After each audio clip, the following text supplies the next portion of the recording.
You're listening to Crazy Shit in Real Estate. You'll be amazed at all these wild but true situations that others have found themselves in. Because on this show, you'll hear uncensored, unbelievable stories from the world of real estate. I'm Leigh Brown. Let's dive right in. I'm Leigh Brown. This is Crazy Shit in Real Estate, and today is a long episode, but you'll find out why in just a minute. So just hold on to your hat. Enjoy the conversation. I've got Cheryl Sain for you today. She is the dirt girl. She called herself a dirt dog. She's amazing. You're going to really enjoy this conversation. So hang on, and I'll see you on the other side. I'm going to try not look at my screen because my camera is right here and I'm getting used to this whole setup. I'm so excited. I got to show you something. So you're talking to? Oh, you got your logo on a shirt. That's fancy. I did. I said, I got to wear it for today. How are you doing? Did you wear that to the educators conference? I did not. I should have, but I didn't. I tried to dress professional because it was like a big gala thing, and I dressed in a dress, but I'm starting to wear it more. I'm getting used to it. I'm not a marketing guru like you are, but I'm learning. I mean, it's the easiest thing you can do. Just remember, we live in NASCAR country. You're just going to be the That's NASCAR true. of dirt education. I have I will show you this. Hang on. I have a red dirt hat. Oh, of course you do. I call this my Carolina red dirt t-shirt, my Carolina red dirt hat. I mean, that's going to trigger some people, but that's on them. That's not on you. That's true. That's true. I didn't think about that. Yeah, but you're right. You're right. Oh my gosh. I hate that a red hat has turned into something that makes people like jump in a direction. Like it's just a red hat. I know. And I love red because it's bright. That's why I did, a lot of stuff I have is red because it's easy to notice. So, and it's a power color too. And obviously you're a powerhouse when it comes to dirt and land brokerage. Well, I'll try. No. We don't use the disclaimer. Are you, yes or no? Yes, I am. I am an expert in what I know. Actually, that's the approach most people should take is they're an expert in what they know, not in That's everything. Right. So yeah, that's what I tell my students too. I say, hey, I'm an expert in what I know, and so are you. Frankly, it's the main thing that I wish more licensees understood, that they don't know everything about real estate just because they got a license. There are a zillion different directions to go in, which is, of course, why you're here with me today. So why don't you tell our audience who Cheryl Sain is, where you located, how long you've been in real estate, give them a little bit of the background. Okay, and first I have to say thank you so much for turning me on to this. This has been a lifesaver. I just had one right before I started. I'm telling you, those things are the bomb. We should go ahead and disclose to the audience, this is not a paid endorsement of Fisherman's Friends, but no, this is not.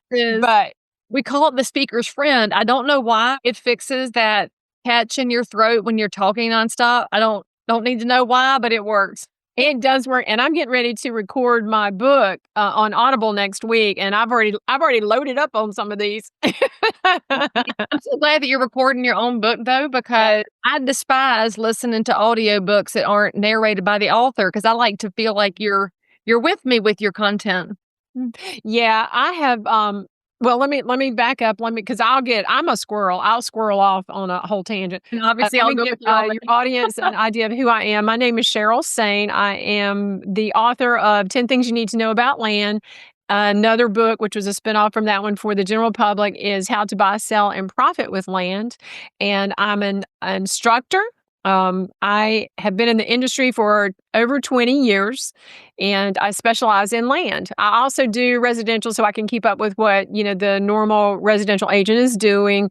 And I am very, very passionate about teaching agents what they don't know.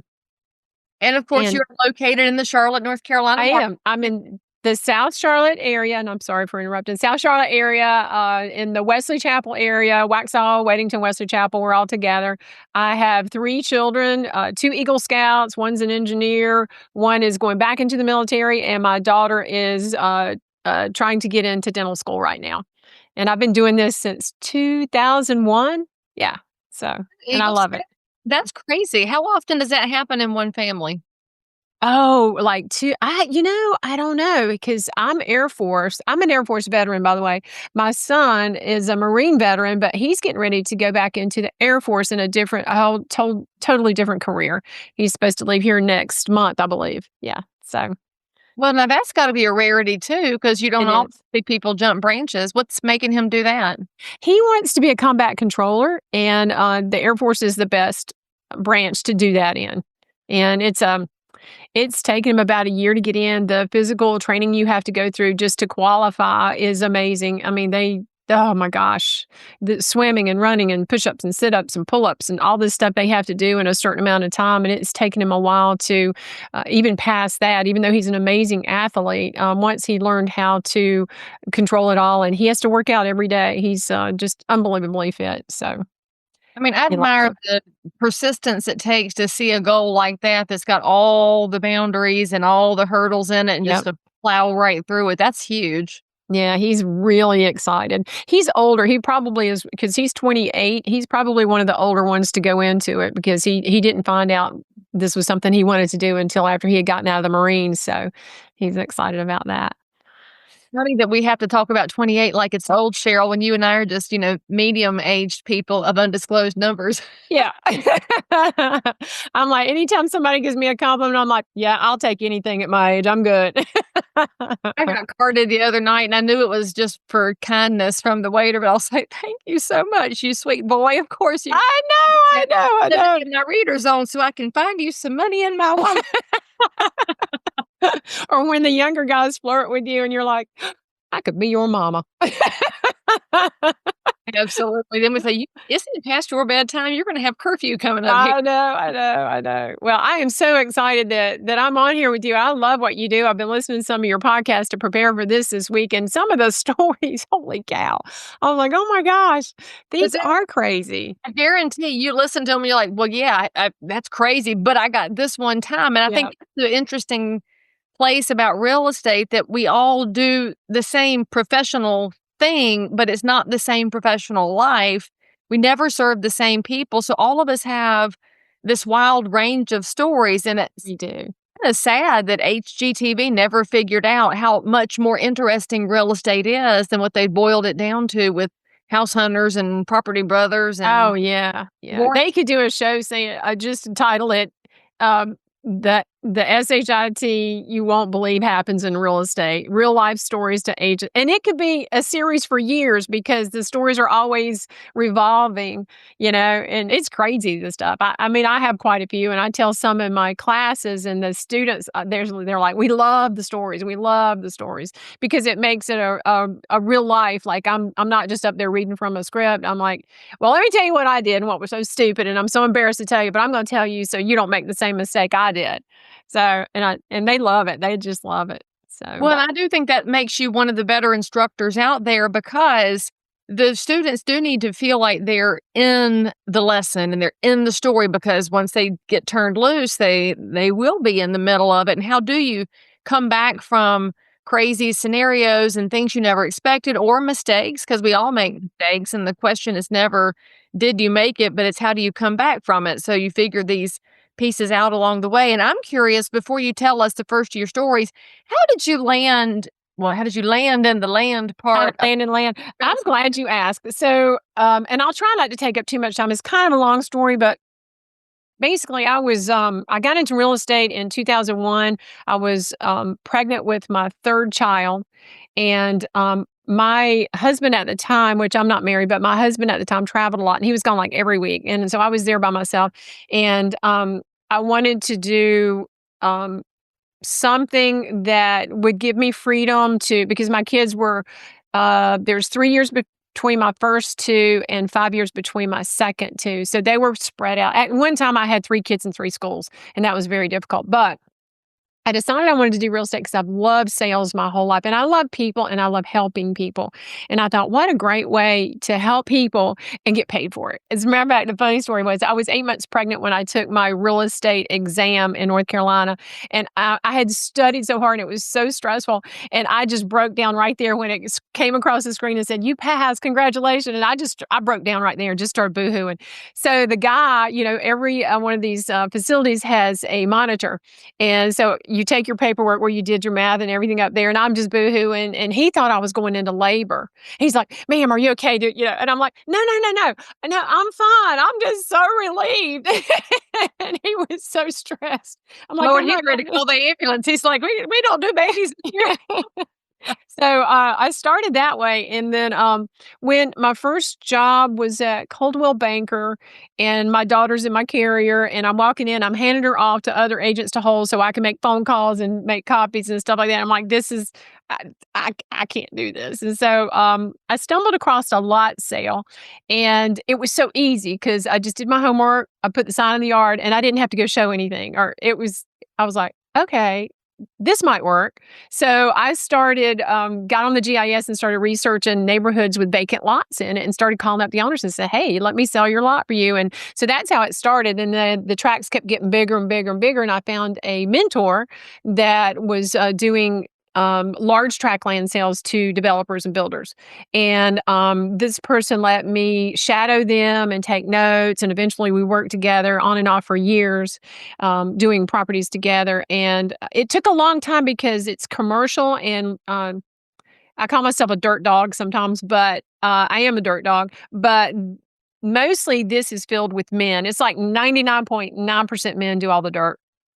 And so I teach this in class that don't just hand off an opportunity to the land guy in the office. I said, this is what I'm going to teach you. I'm going to teach you how to research it properly. And so I started doing larger land tracts, and it took about 2 years for the developers and builders to get used to knowing that I'm a female, but I do know what I'm doing. And so now they call me. They call me all the time, like, hey, you got anything? Is anything coming up or whatever? So that's how I got into doing dirt, strictly out of necessity, because changing diapers in the back of a minivan and going in and out of 20 houses a day just wasn't working for me. So that's how I got into it. And then I fell in love with it. And I thought, man, this is easy. So Those agents in the office loved it when you brought that baby in for them to hold while you were doing yes. work. That was the least of their problems. They Yep. didn't anyway. They did. They would start coming around like, you need me to hold Emma for you for a while? My daughter's name is Emma, and she's their little carrier, and she was such a great kid. So they loved it, and she got exposed to a lot when she was young. But she doesn't want to do sales. She wants to do dental work. She wants to be an orthodontist. So Well, I think I that's must have still more damaged true, her. though. She's gonna have to sell Invisalign versus the Yep. regular braces versus the clear brackets. So who knows? One day she might realize she should just come join her mama. But I got to ask you a question. It's a top question that I get from viewers and listeners whenever somebody mentions a mentor. You hit the jackpot with a mentor who said, come with me, learn, learn, learn, learn, learn, and then join me. How did you create that relationship? How did you find the mentor? And most importantly, how did you talk them into allowing you as an inexperienced whippersnapper to come alongside them? It was a blessing, honestly. I was in my broker's class to get my broker's license, and they were asking people to go around and tell about themselves and what they do and that sort of thing. And this person stood up and said, hey, I sell large tracts of land. And if anybody in here has, land for sale, I'd like to know. And I'm like, oh, I got 4 acres. And she's like, no, I mean 50 to several hundred acres. I'm like, oh yeah, that's not me. And so I approached her after class and I was like, well, tell me what you do. Cause I was still a new agent and I didn't know a whole lot about the different levels of real estate and what you can specialize in and stuff like that. And she and I went to lunch and she was telling me about it. And I said, well, do you need any help?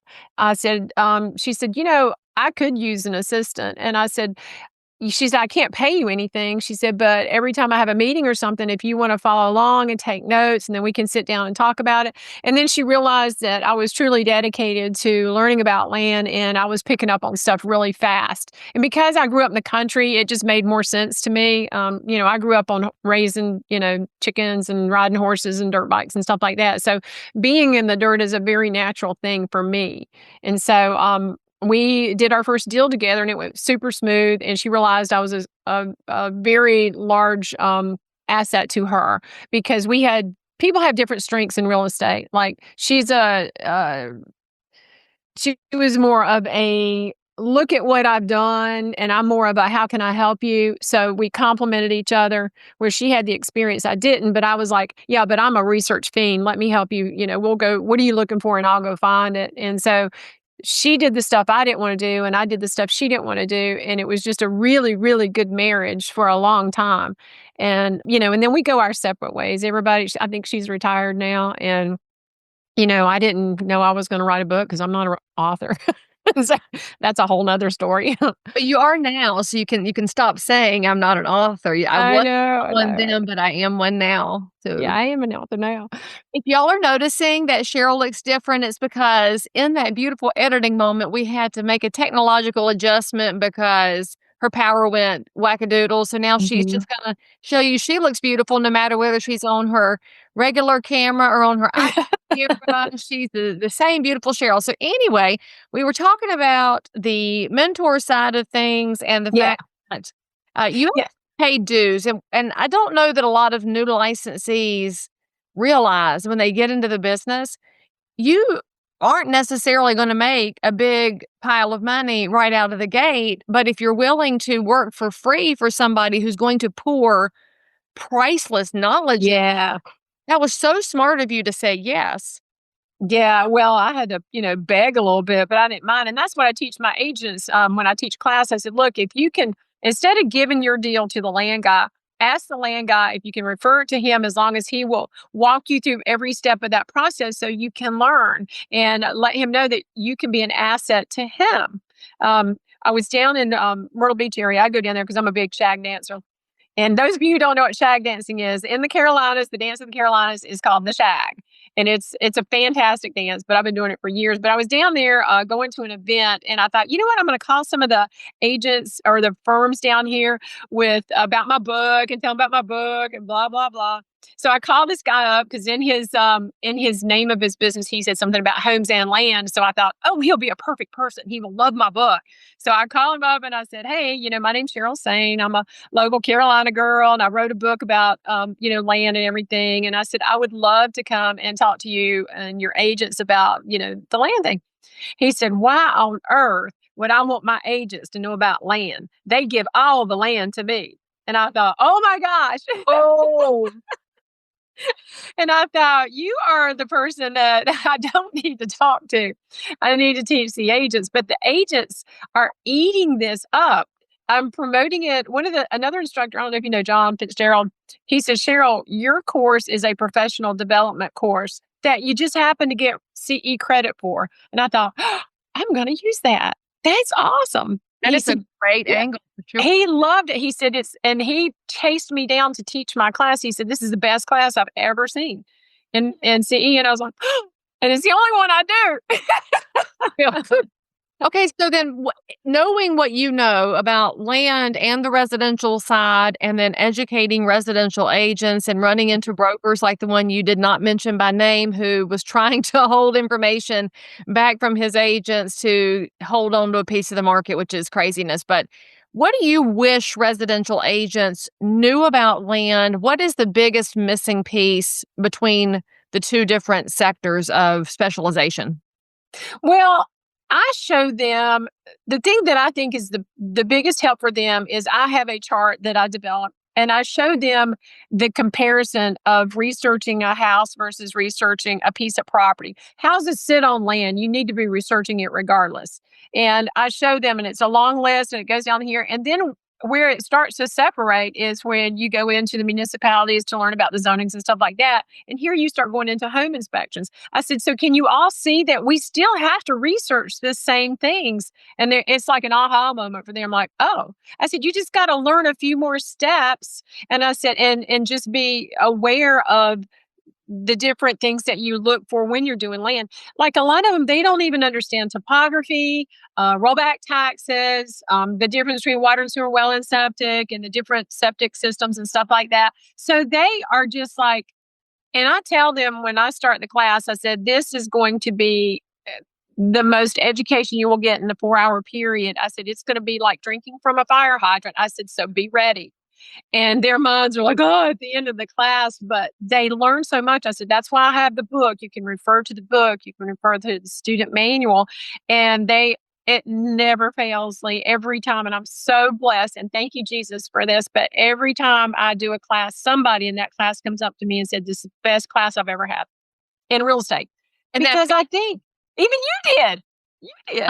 It's great. Well, full disclosure, y'all, I have the book in my office for my agents because it's really good. And the link to her book is, of course, in the show notes for the episode. So if you're sitting there stressing out, don't worry, it's over in the show notes. And actually, if you leave a nice comment or share this episode, then we'll be giving away a free copy of the book we'll draw a name out of the hat just because y'all need the book. But hang on 1 second, I'll show you something else too. So this is a really good quick story. And then I really do have a crazy story I want to tell you.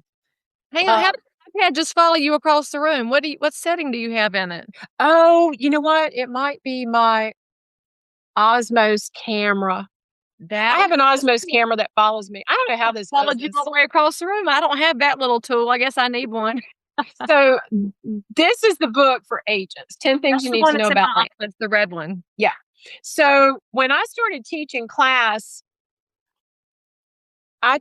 because I'm not used to being in front of people like you are, and I would get really nervous before I would teach. So I would go early and I would like walk around the room and talk to the agent stuff to give myself, it was strictly selfish, to give myself a time to calm down and kind of connect with a few people and stuff like that. Well, I found out that the general public was starting to show up in my classes. And I'm like, well, what firm are you with? And they're like, well, I'm not with a firm. I bought your book and I saw you teach class. I want to come. And I was like, really? And okay, so, never happened to me in a million years. No random person has ever won. Yes, it would. You're awesome. Yeah, but this is hilarious that you have strangers who are not licensed to come into it. No. And this happened like several times. And so I thought, maybe I should repurpose that book to address the general public. Ta-da! So I spent about 6 months and I repurposed it for how to buy, sell, and profit with land. The realtor and what you need to know. And what I did was I went in there and I said, okay, if you got raw land, here's 2 pages of things you can do with that land to make money instead of letting it just sit there. And so, I released that one last September. And what now is happening is the agents are buying the green book to give to their clients that are looking for dirt. So it turned out to be a blessing as well. And it's doing well too. I don't really promote myself and I don't go out there and do a lot of marketing, although I'm getting ready to. I actually hired a social get better. media guy. Hey, you got your shirt on, you got your caps. Yeah. She's a shirt girl. Yeah, I'm ready to go. I'll tell you, when I teach my class, I probably have 8 or 10 stories that I tell. But one of my favorite stories happened to me when I was a newer agent. May I tell it or do you have more questions?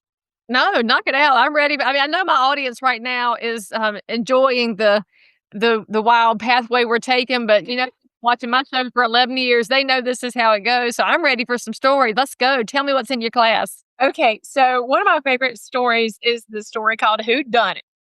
And when I was new at real estate and my daughter, she had finally gotten to a point where I would put her in an at-home daycare. And I went to pick her up one day and the lady who was keeping my daughter said, Cheryl, my husband and I purchased a lot a couple of years ago, but we've decided we don't want to build our dream home on it and wondered if you would mind selling it. And I'm like, oh, heck yeah. I made $12,000 the first year I did real estate and I doubled it the next year. I'm on a roll. And so I get her, she gives me her survey. I know where the lot is. It's in a great location. It's an older neighborhood and it's not far from my house. So it was just like magic. Everything was just like, it's just a mile from my house. I know the neighborhood. It's going to be easy sale. So I get the listing done. And I call up a local builder that I knew who did some custom homes and told him where the lot was and the price. He goes, "Oh, I know exactly where that lot is. Yes, I'll take it." I said, "You don't even know the price." He said, "I know it'll sell in that neighborhood, full price." And I'm like, okay. So we go under contract. It's like I think it was an acre and a half or 2 acres. I actually was pulling up the paperwork on it the other day because I couldn't remember how big it was. And it was 2 acres. And so I get a call about 2 weeks into it, and his name was Mike. I think I changed his name in the book or whatever. And he said, "Cheryl, this is Mike." I'm like, "Okay, how's everything going?" He goes, "I'm down at the courthouse." He said, "What are you trying to pull over on me?" I'm like, my heart starts going, oh, I'm like, "What are you talking about?" I said, "What are you talking about, Mike?" He said, "I'm looking at the plat." There's a difference between a plat and a plot, and a lot of agents don't even realize that. The plat is the big layout of the neighborhood, and the plot is one lot inside of it. He said, "I'm looking at the plat, and on this lot, there is a debris burial pit." I said, "What?" And he said, "Where'd you get this survey?" I said, "Well, I got it from the seller." And he said, "Well, this is where they buried all the debris when they were doing the neighborhood." I'm sorry, I need to look up a few here. And I said, "Oh my goodness." I said, "You do not have to take it. We'll terminate it. Don't worry about it." He said, "No, Cheryl." He said, "Let me see if your seller will give me permission to do some borings on the property." And borings is when they and I teach all this stuff in my class, is when they bring a big piece of machine and it's got the big pipe and it does these huge holes down into the dirt, is like 20, 30 feet. And it pulls up the soil so you can check to see what the soil is. And he said, "See if she will give me permission to get a boring machine out there and to drill some holes, because this is an old debris burial pit and it may have been decomposed by now." And I said, "Okay, not a problem." So I call up my seller. I said, "I have a quick question. We have a major problem here." And I said, "Where did you get your survey?" Because me being a new agent, I just assumed she had gotten a new survey when she bought the lot, right? Well, we never assumed that. And she said, "Oh, that nice man that sold us that lot, he said he got a new survey and we didn't need to get one. There was no sense in us wasting money on that." Oh, yeah, that's a Yeah. great way to save money. Yeah. So I said, "Well, this is the problem. He wants to do borings. He's not going to terminate right now." I said, "Can he have permission to do the borings on the property?" And she said, "Yes." Now, this is the funny part. She was a strong Christian. So every day after work, she would go out there and pray over that property the whole time. So if you're in real estate and you're listening to this podcast or watching it and thinking, "Man, I need some more Leigh Brown answers in my life," well, guess what, friends? I have a new program that is launching right now called Answers.Real Estate, where I will give you every bit of insight I have to help you grow your real estate business, help you better respond to consumers, to provide a more excellent real estate experience, so that the next time you land on crazy shit in real estate, you'll have a better solution to whatever you ran into. Answers.Real Estate. There are monthly plans available. You will love it. Get your coaching. Sign up with me today. And I'm telling you, they didn't find one thing in the ground. It was the craziest thing. And so the soil was bad soil. There was bull tallow, which that's another thing I teach about. If you don't know what bad soils are, bull tallow and blackjack soil and stuff like that. But he found enough good soil on the property to build the house and continue moving forward. She had to reduce the price of the lot to cover his cost for the boring machine and all that stuff. It turned out to be great. There's a beautiful home on the site, but that's why the story is who done it? Who whited out the debris burial pit on the survey? And that's why surveys are so important to get done. It doesn't matter if someone did one last week. You just don't know what people are going to do, especially when they're desperate. So Even in a subdivision, because there is a misconception out there amongst even real estate professionals that you only need a survey if you're talking big parcels of land. But in the subdivision, people put up fences and sheds, and there's encroachments, and there's burial pits, and there's just stuff. And there's all these things that you really should check out before you sign on the dotted line. And it's not that you wouldn't buy it, but you have to know what you're buying. And that's the whole The whole That's story right. here is That's your right. It could family be doesn't an know inch what's off, and you get that crazy neighbor that buys that property, and then they're, oh my gosh, it could be just a horrible lawsuit. And if you don't get the survey, the title insurance will eliminate that part of the, if there's any complaints or anything, you've got to get that survey. coverage. So I got tickled the other day talking about surveys. I was looking at a parcel of land with one of my clients, and the agent remarks, and those of y'all that don't know, in most of the multiple listing services, you, the public, can see a lot of our information because it's shared through different websites through a process called syndication. But inside the multiple listing service, there's a little hidden section that is just for the paying members where we can share information right. another that may or may not be helpful in the public sphere. And in this one, the agent remarks had said that the well was on the neighbor's easement and that they would provide access to the well on the shared easement. And I was like, this has disaster written all over it. Mm-hmm. Not because you don't know it, because the agent fully disclosed it. The agent did nothing wrong. But what if that neighbor is delightful today and then passes tomorrow, and then the most rotten son-in-law ever moves in and cuts off access? I mean, y'all, there is such a reason to know where everything is located Mm-hmm. because otherwise you're putting your life in the hands of the neighbor or what the person before didn't tell you. So what else have you seen? What else is in your top list of things you've discovered in your story time? Because I know my listeners and viewers love this part. Well, one of them is I'm teaching the agents, y'all got to start looking at the deeds, because easements, if you're not looking at everything, let's say, for example, I use this for an example in my class, and you can cut me off anytime because I got a bunch of stories. But so let's say you're helping a client look for a piece of property that's got a nice backyard and they want to put a pool in it. And you don't check the deeds to see if there's any easements. And maybe there's an easement because you can't see easements not necessarily on top of the ground. It's probably under the ground. So I'm trying to teach agents to read the deeds. You're not an attorney, but if you become familiar with the verbiage, you might notice where it says easement on here. I don't know why my thing's doing that. Those are my angel wings. It's like, I can't wear them. Yeah. If I can't wear them, I'm going to have them in the room. Hey, look, if you're listening to this on audio, just go watch the video because you're missing all the fun. I'm just saying. Cheryl Sain is entertaining. Anyway.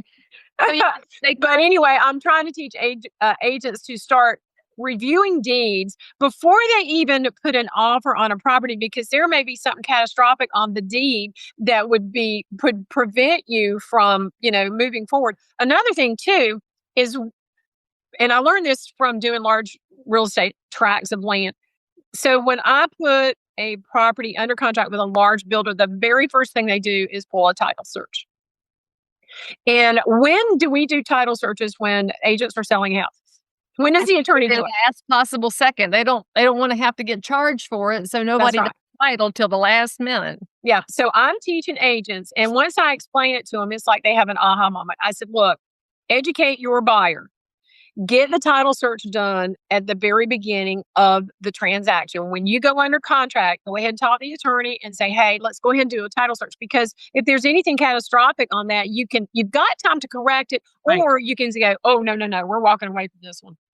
Because you don't want to spend all the time on inspections and all this other stuff just to realize you can't even close on the property. And even if it's correctable, it could be weeks away from being corrected. And then if you've sold a house and you need to move in, where are you going to stay? So, and the record for y'all who are thinking about land in North Carolina. So we're North and South Carolina, but you're talking a couple $100 for the title search. And a lot of people are pinching pennies on land purchases and house purchases when you're talking about the biggest investment you're probably making. So there's a reason that the big investors, like Cheryl's mentioning, do theirs right up front. Because what if you had an issue with somebody's will at some point, or there was a divorce that went sideways, or a former mortgage loan that never got canceled down at the courthouse? There's lots of things. Yeah. I was like, oh gosh, yes, I've seen that. Chase around, and you want time to go chasing it so that you can fix it, because most of it's fixable if you have a minute to fix it. But when you're in a hustle, that's when it's actually harder to fix it, because now the other side is like, what's going on over there? They get very suspicious if you're hurrying, and And it could be solved so quickly up front. But I'd love to know if you've encountered any insane stories around title work. Not yet, but I will tell you something, and you may know this. I just had it yesterday again. So I don't know what's going on, but over the past probably 6 months, I have had probably at least 4 or 5 people say, "Why do I not get a title for my house? I get a title for my car when it's paid off, but I don't get a title for my house." So I called a title attorney and I said, "Can you explain this to me so I can explain it easier to, other people?" He said, "Well, you get a oh gosh, you get a deed to your property. That is your showing your ownership. And then you get a deed of trust if you have a mortgage on it." And I didn't know this, he said sometimes when someone pays off their mortgage, the mortgage lender will send a notice to the courthouse. They may not send one to you to let you know it's satisfied. And I said, "Really? Why would they not send it to?" He said, "Sometimes they just don't." And I'm like, "I have never heard that." He said, "So your deed is your proof of ownership." But I had a client just last night call me up. Their mother passed away. They had, a half a dozen rental properties and they're having a time with it. And they're like, "Shouldn't there be a title for these properties?" And I said, "I don't know where this is coming from." I said, "I'm going to have to do some." I know where it's coming from because have you noticed there's more and more advertisements on podcasts and on news programs for title lock policy? Oh, yes, They're yes, talking yes. about title theft. I bet that's where that's coming from. And actually, I had one of the companies reach out to me wanting to be a sponsor on the program. I've got to go run my test on my properties and make sure nobody has stolen my title down at the courthouse because it kind of spooked me out. But I bet that's where it's coming from is people that are listening to commercials. So on the bright side, they're listening to something that is not selling them pharmaceuticals. So I guess we can be glad that they're asking about the title on their property because they should pay attention to it, especially if you've got an estate property that's likely been paid off for years. Oh, yeah. But Yeah. we recently paid off one of our investment properties, and Wells Fargo had the note on it. And I had to call and email and call and email to get them to send me the the proof that the lien That it had been satisfied. because they just closed the account. And when I Yeah, called, I them, think they that's said, crazy. "Congratulations, your loan's paid off." I'm like, "That's great. Thank you for putting that in the voicemail, but I'd like to have it in writing." Exactly. Yeah, I need proof in writing. Yeah. So the biggest thing I'm running across now, speaking of crazy stories, which is really sad, is all the scams, and they address that at our meeting. Please talk about this because residential agents are really afraid of this because they don't have the knowledge that you have. So give a quick description to our listeners and viewers about the lien. Yeah. It's If you'll happening give me for all the 1 second, I'm going to grab something and read it to you because this will really help your listeners. I'm not kidding. Hang on. It's not out of my book, but it's something I read through my class. I almost y'all love her. Just put something in the comments because she's delightful. Okay. Yep. And if my iPad dies, we just don't have to fight that old devil. Your iPhone next. That's the third route. I know, I know. That would be wild, wouldn't it? Also, too, during my classes, which this is super important, I show future land use maps and stuff like that, so that the agents can understand. Most of them don't know what that is.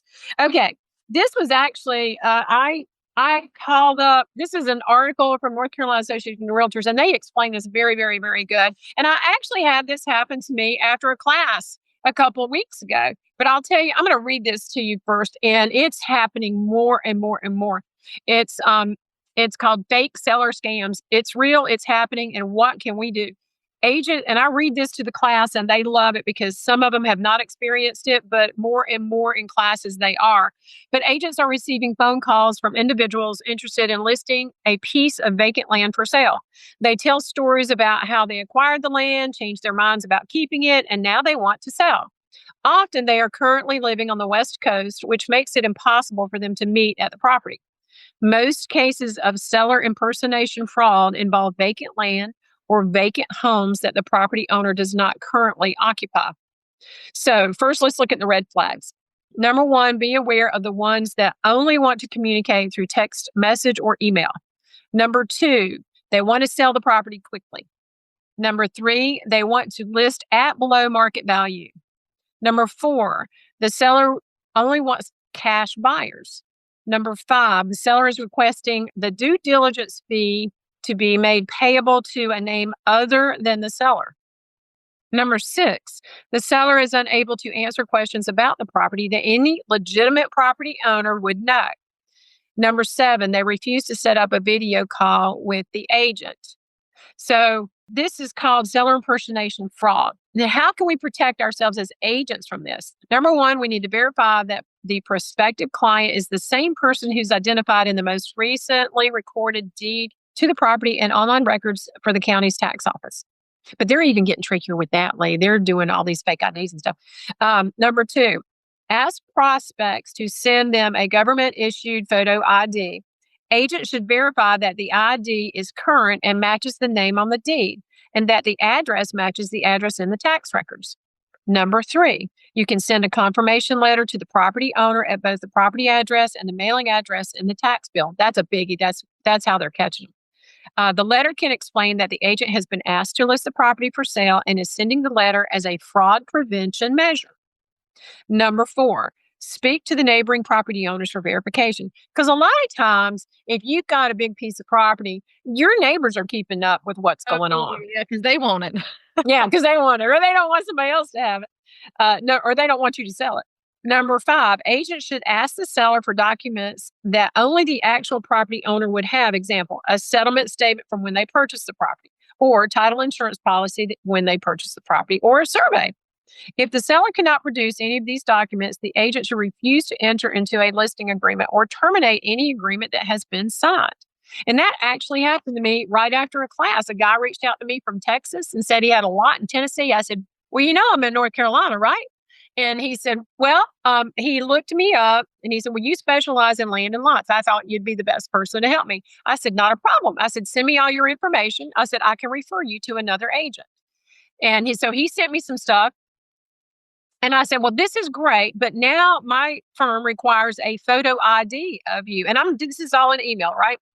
And so he emails me back and he said, obviously, we have a trust issue here. I won't be needing your services. And I was like, thank you, Jesus, for saving me from that one. Seriously, because it's a mess. And Yeah. it's too easy to make a counterfeit ID. One of my agents got tangled up and he sent a fake ID. She did a Zoom call with him, but it was dark and you couldn't see his face. So the lighting was completely he was like a shadow in a mob witness kind of protection thing. Mm-hmm. So she thought he was real till we get halfway down the road. And then finally we hear from the real seller because they heard from a neighbor. And this is happening everywhere, y'all. And I got to give a high five to the North Carolina realtors for absolutely staying on top of it and putting good information out there. And by the way, if you are in real estate, this is why you should read the publications that come from your state and local association, because it often does have really timely, good information that can save you money and time getting tangled up in a fraudulent situation. But it's horrifying how very smart people decide to be scammers instead of being productive members of society. If you could work, why not do something legit? Buy your book and profit off land. Well, I'll tell you another thing too, Leigh, is and this happened in a class last week. An agent told me, and she said, I'm glad you talked about that. She said, but let me tell you what's happening. Some of the agents don't want to believe that it's a scam. Like one agent had it listed, the other agent had brought a buyer. She did her research. She realized it was a scam. The girl did not want to hear it. So she had to go to the girl's broker and say, look, y'all are getting ready to make a big mistake here. And the agent just did not want to believe it. And I'm like, that's so sad because she needed a check that bad. I guess. I don't know. But, it's just not worth it. That just would follow you the rest of your life. But those are a couple of things. And I have a ton of stories that I tell out through there. Stupid things I've done, made mistakes by sending information I didn't research beforehand to one of my biggest builders. Well, Yeah, but I'm teaching them. I'm like, look, I'm just like y'all. So here's the mistakes I've made. Don't make these mistakes. So, but I love doing it. Another thing is I'm teaching them that, you remember, Leigh, when I know you've been doing this a long time too. We used to go to closings and we would get our tag at closing. Like South Carolina, you still can. I just want to point that out. I know, and that's what I'm teaching the South Carolina agents. You tell those attorneys do not release any money to anybody until the deed's recorded. South And Carolina, they're not a race state in South Carolina. We're a race state in North Carolina. So they're listening to it. I said, it's getting to be a crazy environment selling real estate. I said, we need to just be more careful about this stuff. So, amen, about every aspect of real estate. And by the way, that means if you're one of my consumer listeners, that you're like the one that sneaks into Cheryl's class to go learn about land, I know y'all enjoy this show.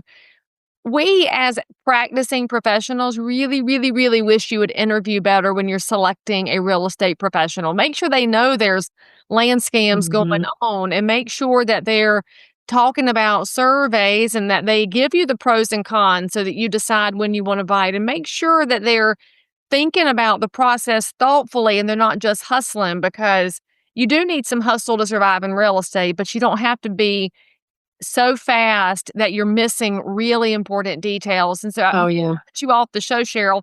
Since we do have a lot of viewers and listeners who are not real estate professionals, they are normal people who just love real estate. What is a question you wish the public would ask their agent if they're looking to sell or purchase land? How could they sniff out an expert? What's a good tell? Just question the agent on, have you sold land before? Have you sold raw land or larger tracts of land?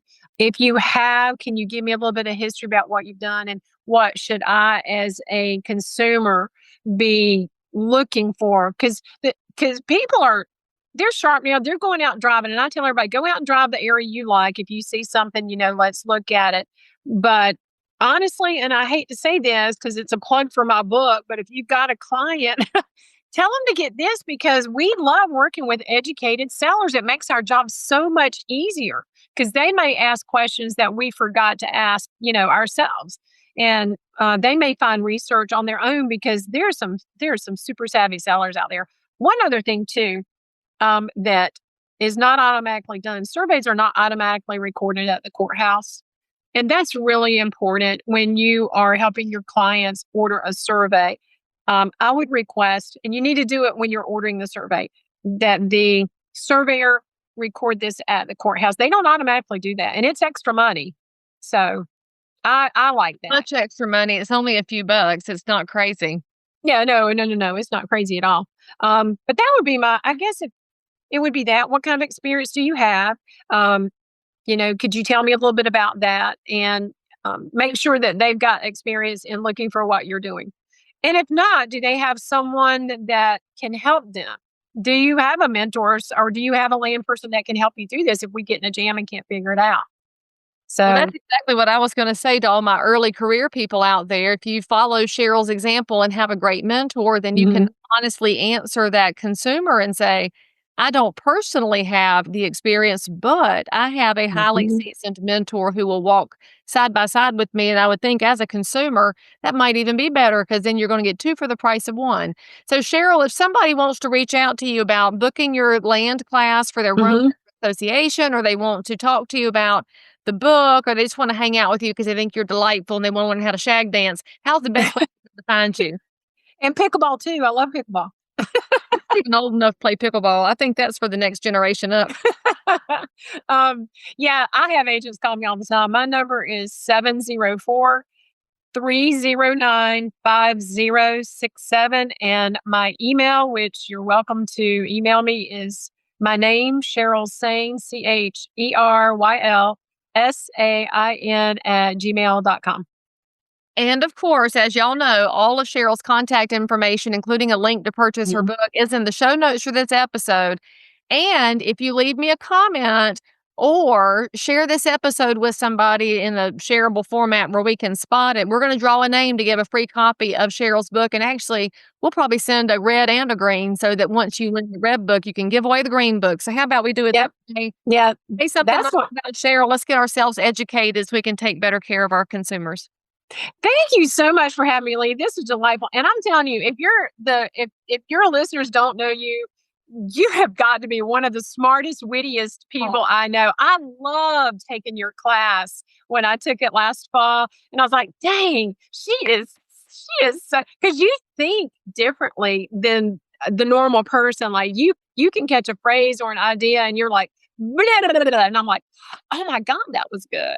That was good. That was a great class. I hate you're not doing those anymore because that was I'm fun. glad that you came. And I'm glad that you also helped me demonstrate that just because we are realtors in the same marketplace, that does not mean that we cannot absolutely support each other in growing and selling and making the business better. So you should also know, everybody out there, this business is only cutthroat and ugly if you turn it into that. It can also be supportive and amazing, because I know that it's better for real estate in this area when we have professionals like you, Cheryl, out there doing a great thing for Thank not you. just your clients, but for all the agents who encounter you in your class. So thank you for what you're You're doing. so sweet. I'm Well, so- I do I'm promote just so pleased. everyone. I'm sorry. I was going to say I do promote other people that teach land because I want the agents to learn as much as they possibly can. I don't have an ego to fulfill or anything like that. I just want to help people be better agents I and make forgot better to decisions. ask you, did you go to the RLI conference in Tucson in March? I did not. They were texting me from that conference like, why aren't you out here now? I know my friends there were texting me too, and I was like, I wanted to go, but then I had a conflict. So I guess you and I both have to go to the next land conference because we should have gone. I know. Maybe we can room. Cut the cost. So I'm gonna say from your lips to God's ears, and we just committed to it online. So let's watch the dates, and we'll go to RLI together. Thank you so much. I know I'm gonna shut up, I promise. But I want to tell everybody this. So when I found you, you do, because I'm a veteran, you do the Pledge of Allegiance at the beginning of your classes. And that is one thing that I took from you, and I do it at every single class. And I'm telling you, people are like, thank you for doing that. Thank you for doing that. And I do that. I wanted to give you kudos and credit for that, because that is so dear to my heart. Thank you, girl. And thank you for having me. I hope you have a great day and enjoy your summer coming up. Well, thank you so much for coming on the show. Everybody out there, thank you for sticking with us. Make sure you hit the bell to subscribe, watch some other episodes, and come back and see us next time. By the way, friends, don't miss my brand new coaching program at answers.realestate, where you can have access to Leigh Brown, submit your questions, have them answered, meet like-minded professionals, have an entire library to help you build your business no matter what happens in the market. Get signed up today. I promise you'll be glad you did. As always, I'm so super thrilled that you joined in for more crazy shit. And if you're a realtor, investor, inspector, lender, or just a regular human being who happens to have an unbelievable story that you need to tell the world about, or frankly, you just need to one-up the story you just heard, then make sure to DM me on Instagram at Leigh Thomas Brown, or tweet me at Leigh Brown, or frankly, any social network where you hang out. I'm there. And if you had some fun, then you totally want to subscribe so you don't miss out on any future episodes.